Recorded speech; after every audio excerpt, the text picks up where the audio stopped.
జిల్లాలో గత 4-5 రోజులుగా కురిసిన వర్షాలకు కాలువట్టు తెగిపోవడంతో విద్యార్థులు పాఠశాలలకు వెళ్లాలంటే తీవ్ర ఇబ్బందులు పడుతున్నారు.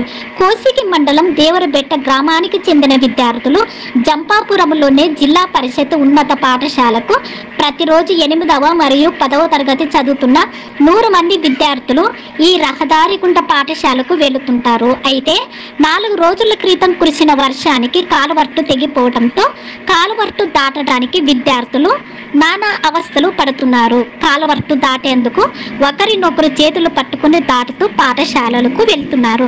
కాలువట్టు తెగిపోయి 4-5 రోజులు కావస్తున్నా అధికారులు మరమ్మతులు చేపట్టకపోవడంతో ప్రజలు విద్యార్థులు ఆగ్రహం వ్యక్తం చేస్తున్నారు. ఇప్పటికైనా అధికారులు స్పందించి కాలువట్టు నిర్మాణం చేపట్టాలని వారు కోరుతున్నారు.